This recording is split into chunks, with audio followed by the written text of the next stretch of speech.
There are royal scandals, and then there are the kind of discoveries that don't just shake a family, they shake the walls of the palace itself. Because what Prince William is said to have uncovered was not just a private betrayal, not just a quiet transaction, and not just another uncomfortable whisper from inside royal circles. According to the version now fueling intense discussion, this was something far more explosive. Camilla's daughter, Laura Lopez, had allegedly walked into a high-end auction environment with pieces believed to be tied to Princess Diana's legacy. And the moment that information reached William, everything changed. What stunned people was not only what had surfaced. It was William's reaction.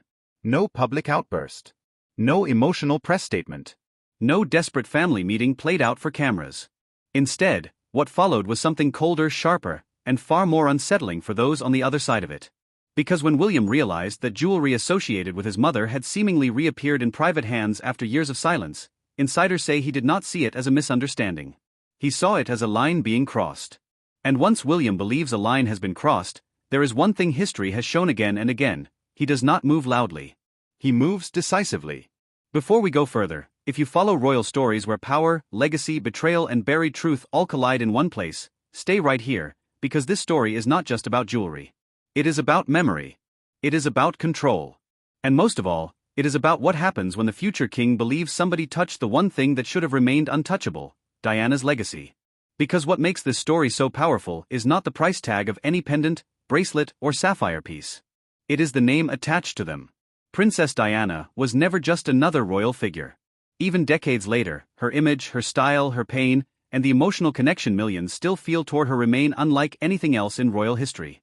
So the idea that personal items linked to her could have been quietly kept away, then allegedly filtered toward a private sale, instantly transformed this from gossip into something far more emotionally charged. And that is exactly why William's reported response hit so hard. The story begins not with a public confrontation, but with an image. A quiet image. The kind of catalog photograph most people would scroll past in seconds. Neutral background. Carefully lit. Luxury presentation. Two elegant pieces laid out for review. To an ordinary person, maybe it looked like routine appraisal material. To someone inside the royal orbit, if the reports are to be believed, it looked like a ghost from another era suddenly appearing where it should never have been. That is when alarm bells began to ring. Because according to the narrative circulating around this story, those pieces were not random family heirlooms. They were believed to be connected to Diana, not merely in rumor, but in memory, visual history, and old palace awareness. And if that was true, then the real scandal was not that they had surfaced. The real scandal was this: how had they remained outside the official spotlight for so long, and why were they now appearing under a civilian trail instead of within protected royal channels? That is where the title of this story stops sounding dramatic, and starts sounding dangerous. William was reportedly shown the images. And insiders paint the reaction in a way that makes this whole thing even more chilling. They say he did not explode. He did not shout. He did not even waste time asking whether there had been some innocent mix-up. The reason this detail matters is because silence from William, in stories like this, is usually not weakness. It is calculation. And in that moment, people around him allegedly knew he was no longer treating this as a family awkwardness. He was treating it as a threat to his mother's memory. That changes everything. Because when Diana enters the equation, this is no longer just about money or ownership. For William, Diana is not history. She is personal. She is unfinished grief. She is the wound behind the crown. And any story that suggests parts of her legacy were mishandled, hidden, diverted, or monetized carries a weight no normal royal disagreement could ever carry. That is why this rumor, whether fully proven or not, has detonated so strongly in the public imagination. People do not hear jewelry sale. They hear something much darker. They hear the possibility that Diana's private memory may have been treated like movable property.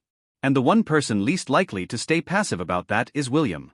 Now this is where the story turns from emotional to strategic. Because the claim is not simply that jewelry appeared.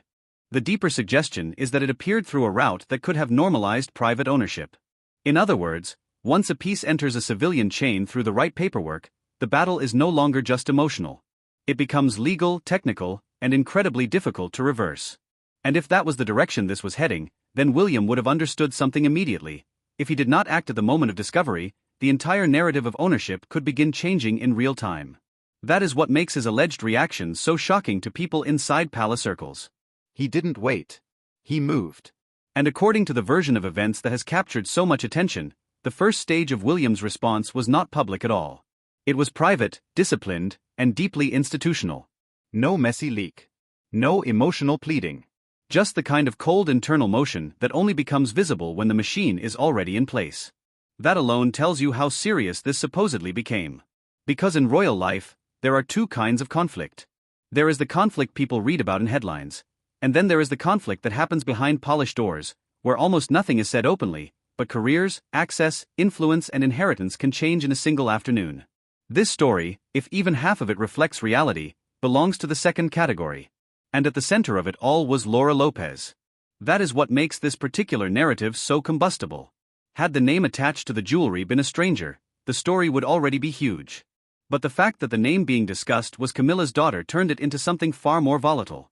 Suddenly, the emotional triangle became impossible to ignore. Diana, Camilla, William. And now, one more figure drawn into that orbit through blood, marriage, and history. People immediately understood the symbolism. If jewelry connected to Diana was indeed being moved under the name of Camilla's daughter, then to the public imagination this was not just an inventory dispute. It looked like the old emotional war inside the royal family had found a new and deeply provocative expression. That is why online reaction was so intense. Because for many people, Diana's memory has always existed in contrast to Camilla's rise. Fair or unfair, that emotional framing never fully disappeared. So when a story suggests those worlds collided through hidden valuables, the audience does not process it like a normal auction rumor. They process it like betrayal. And William, more than anyone, would know exactly how that looks. But the deeper sting may have gone beyond optics. Because according to the dramatic version being told, this was not the first moment William had reasons to suspect that parts of Diana's personal legacy had not been handled the way he had once been led to believe. That is where the emotional core of the story really sharpens. As the story is told, years earlier, when William was still very young and still trying to survive the devastation of losing his mother, certain questions about her personal items had already floated in the background. Not loudly. Not in a way that became public war. But enough for the memory to stay with him. Enough for him to remember that some things were said to be safe, stored, protected, kept in the right place. If that memory is true, then imagine the impact of seeing those same kinds of pieces suddenly surface decades later in an environment linked to sale, appraisal, or transfer. That is not just shock. That is confirmation. The kind of confirmation that turns old discomfort into hard resolve. And people say that was the moment William stopped seeing this as rumor and started seeing it as proof that somebody had played too close to the edge for too long. What happened next is what really gave this story its monstrous power. Because the talk inside Royal Watch circles is that William did not simply want the jewelry back. He wanted the entire structure around Diana's legacy locked down so tightly that no one, inside or outside the family, could ever drift near this territory again. That would explain why his reaction is described not as emotional revenge, but as institutional force. And that is where people say the shock spread. Not because William was angry, but because he was prepared. That may be the most important detail in the whole story. Prepared. Because a sudden scandal can be survived. A sudden scandal met by someone already prepared for it is something else entirely. That means records may already have been examined. Pathways may already have been mapped. Questions may already have been asked quietly. And if so, then the image of the jewelry did not create William's suspicion. It completed it. Now the story becomes even more dramatic. And once he thinks he has it, the rest becomes process. By the time the wider public began connecting the dots, the emotional battle had already been won in the minds of many viewers. Diana was the victim. William was the son defending what remained. And anyone standing on the opposite side of that emotional equation was going to lose in the court of public feeling no matter what explanation they offered. That is the brutal genius of why this story travels so hard online. It is not merely scandal. It is moral theater. Every character arrives with years of emotional history already attached. Nobody enters neutral. William carries grief and duty. Diana carries memory and martyrdom. Camilla carries decades of public controversy. Laura carries the shock value of proximity. So the second the jewelry appears, the entire emotional machine is already primed. And once that machine starts moving, it becomes almost impossible to stop. Maybe that is why this story refuses to die. Because even after the first wave of shock, the bigger question remains hanging in the air. If this one discovery really happened the way insiders hint it did, then what else has never been fully explained? What conversations took place behind closed doors? How much had William already suspected? And most chilling of all, what exactly did he say when he realized whose name was attached to the jewelry trail? That is the one scene everybody imagines differently, but nobody can stop imagining. The future king. A photograph. Diana's legacy. Camilla's daughter. A sail trail. A moment of total stillness before reaction. And then the response. Not loud. Not messy. Just absolute. That is why this title works so well, and that is why this story grips people so hard. Because at its heart, it gives the audience the one thing royal drama always performs best: a collision between private pain and public power. A son protecting his mother's memory. A family fault line reopening in the most provocative way possible.